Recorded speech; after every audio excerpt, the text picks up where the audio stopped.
You don't just get one shot instantly. The GA helps quite a lot when you are playing aggressive in the front line.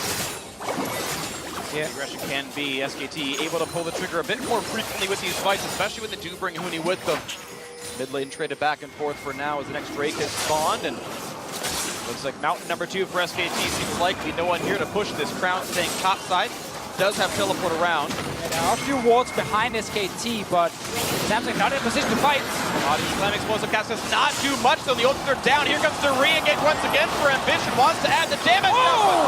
Look at the blade, Colorado Ruler. Do they have the my God! triple knockup? The follow through for Cuban. And he's going to fight for help, but still one death comes through. The suppression comes in. 4 kills already. One man stands alive, and he's going to fall. The ace for Samsung Galaxy. That was so insane from Samsung. There was so much damage coming in from Ruler, and Ambition bought so much time for the rest of his team. Crown joins after. Cubit comes in from the flank, and that was perfect. Samsung stand tall again around the Dragon Pit, and this time the rewards are immense. After the clean ace there, they're able to pick up Baron. SKT are 8-0 when they win the early game during this tournament. SKT are still one of the best team fighting teams in the world, and yet we are watching Samsung turn it around 2 fights in a row. Credit Ambition for his shot calling, but mechanically that fight was insane. A huge ultimate. The second flag and drag, the 3-man knockup to hit confirm all of Cuve's entire combo. It was beautiful. I just can't wait for the replay. Like, it's here. There we go. Like, this was so amazing to watch here. Ambition and Samsung are moving in. They know the Crown is not there yet, but he can TP in. They realize Ruler's getting caught, so Ambition engages, gets onto 3 members with his ulti, and look at the damage from Ruler here. Keep everyone in place. Ambition flash out to then jump back to his flag and knock them up again. And then Cube is here. It's so much, again, about how the parts of Samsung are working together. That coordinated re-engage from Ambition and Cube was so seamless to lock up the SK Telecom backline.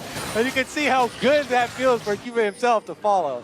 This is the player that got counterpicked. SKT chose red side to give Huni the 1v1 against him, and it had looked good for much of this game, but clearly feeling comfortable on the Gnar.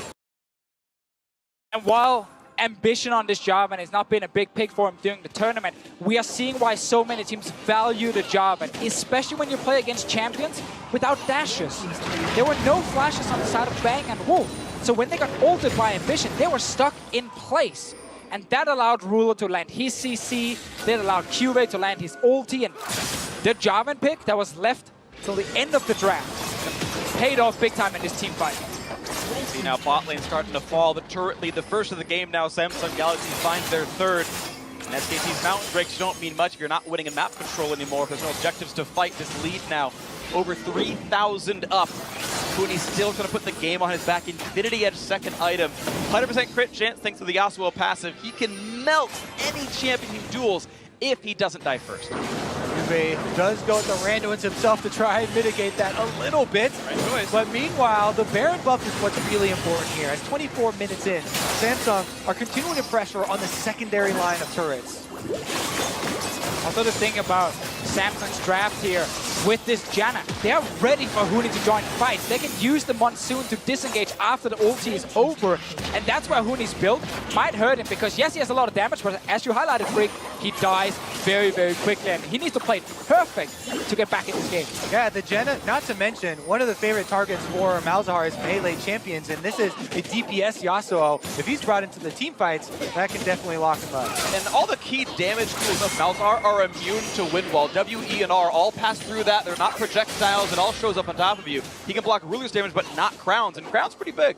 He is, and that's the big thing about Crown's role on this team. We talked about earlier how it's been a rough split for him, but as long as he can click R in a team fight on a key target, the rest of Samsung can then actually take down that target and win the fight. So Crown is less of a superstar carry and more of a support at this point.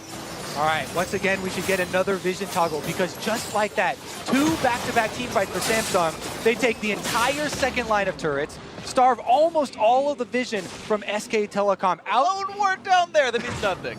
The little freak ward there is perfect. Is the only survivor, but the complete blanket control here for Samsung after picking up that second team fight, after picking up the objective, really led, again,